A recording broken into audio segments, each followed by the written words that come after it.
Hey there. So it's another week, and today's topic I wanted to talk about friends and family and love and unity. And I know that's pretty deep to try to get into 5 minutes, but I'm gonna try. So, have you ever, or do you remember ever as a kid, let's say you were playing tag with someone and you didn't follow the rules, and that little boy or little girl said, I'm not gonna be your friend anymore.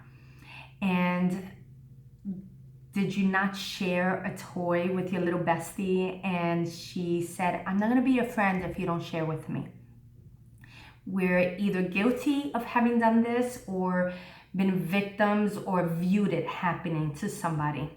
So now, fast forward, because we're no longer children, and now a lot of us are parents, and we raise our kids we raise them a certain way, right? Our own standards. So we choose a certain standard that we want to raise them by. We encourage certain things. We hope for other things. And so we wish that they liked baseball and put them in Little League, and they chose golf. And we wanted them to play the violin, and they decided they wanted the drums. And we encourage, or some people encourage, their children to be doctors, and your child chose to be a lawyer, right? So now you wanted them to dress a certain way, to have a certain style. You wanted them to be preppy or sporty, and they chose something entirely different, goth, or you name it. You discouraged piercings or tattoos, and they went and got one. Regardless, did you stop being their mom because they chose differently than what you would have chosen or what you would have chosen for them? Did you stop loving them? Did you turn your back on them? No, you didn't. And let's say you have a great friend that you've known her for years, and you bond on everything. You're not the same on everything, but you do connect on a different level. And one day your friend tells you that she's gonna quit her job, she's gonna travel to Costa Rica and be a volunteer to X, Y, or Z. And do you stop loving her or turn your back on her for that? Absolutely not. And if she tells you, look, I am not the same person as I was 20 years ago, and I can't live with my husband anymore, I'm gonna divorce him. You're so surprised and you want to know all the details, but do you stop loving her? No, of course not. You're still there. You're still friends. You're still family to your children. Fast forward now to me, because of course I'm here and I have a point to give. So you all know that I was a Jehovah's Witness. And as a Jehovah's Witness, growing up, my battery just gave out on my lights here. As a Jehovah's Witness, I grew up around like-minded people, right? We did the same things. We served the same God. We went to the same kingdom hall or church, in case someone doesn't know what that is. We knocked on people's doors every Saturday morning. We participated in all of the same things in our church, and we became family, friends. It's a brotherhood, a sisterhood. Worldwide is what they tell you. United in the same things, in the same worship, for the same purpose and path in life. And then, as an adult and as a human being, I choose something else. So I get to choose, right? And so I chose to no longer be a part of this organization. No hard feelings, right? I was honest with my friends. I take them out to eat. I explain to them why. I spill my heart. I let them in to understand. And crickets. What do? What are they taught? To go, it's called shunning. They stop acknowledging your existence. They stop caring who you are and what you do or the fact that you were friends or family and that you bonded and you did things together and you shared so much, it means nothing.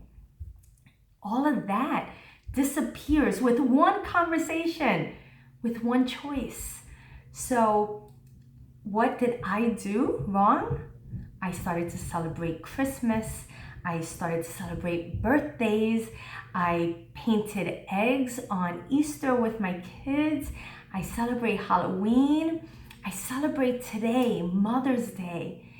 And I have a political opinion and I vote. And all of that is wrong. All of that is wrong. But it is okay to turn your back on someone you were close with. It is okay to stop acknowledging them as a person, as someone who's breathing, someone who was a part of you, someone who you knew. That's okay. Because what's wrong for them is to not sit in a kingdom hall, to not preach on your door on Saturday mornings. That's what made me a horrible person. That's what's stopped me from being a human being. So my post here is to tell everybody the true definition of love is not found within this organization.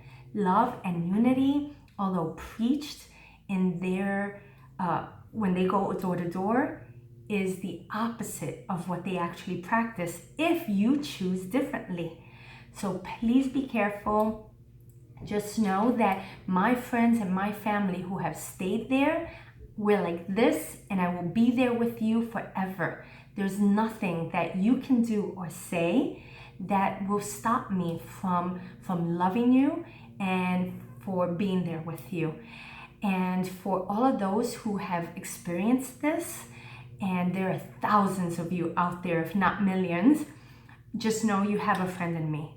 This is your platform. Express yourself, reach out. There's many of us that are the same as we were in. We're still the same now. We just have different ideals, but we are just as loving and kind and giving and friendly and moral, and we have standards, and we celebrate life and each other. And that is what love is. What they do is the opposite of that. So I just wanted to put that out there so you could all understand where I'm coming from, why that was another reason why I'm no longer part of this organization. A few people have asked me, why are you no longer a Jehovah's Witness? And so last week I mentioned that it was about the blood transfusion issue, and I chose my son's life over the ideals of or expectations of this organization. And I'm also letting you know that love and unity in this organization is conditional. And I'm not talking about that if you did drugs and you started to prostitute yourself and you beat your children and you did this and you were a horrible person. I get that. But if you are the same person, just that you no longer believe what they believe, there's no reason, especially for family, to treat you like an outsider. And I don't care what my family says, you're still my cousins, you're still my family, and nothing is gonna change that. So I still love you, although you may still not love me. That's cool.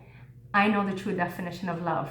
And may all of you out there understand what true love is. May you have it, hold on to it, spill it 1,000-fold for others to feel it, and be encouraging to one another. And don't allow an organization to dictate to you what love is. Okay, hope you all enjoyed my rant. And if you liked it, thumbs up. If you didn't, thumbs down. Leave comments below. Share with us your experiences, and I'll try to get to them as well. All right, have a great night and see you next week. Bye.